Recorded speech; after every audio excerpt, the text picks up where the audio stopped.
Ito yung shop namin. Nagdaan ako. Close siya ng buong araw. Yung manikin na sa labas lang. Tapos open yung ilaw na ganito lang. So binuksan ko saglit after ng work ko. Ay, nakakalungkot kasi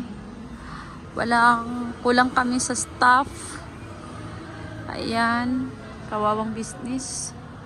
Kulang kami sa staff kasi yung staff namin dito nag-resign kasi nga nag-ano siya rin siya ng mga papers sa kasal niya.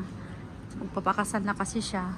So mag-long vacation siya kasi hindi ko siya mahintay kasi nga ako busy din.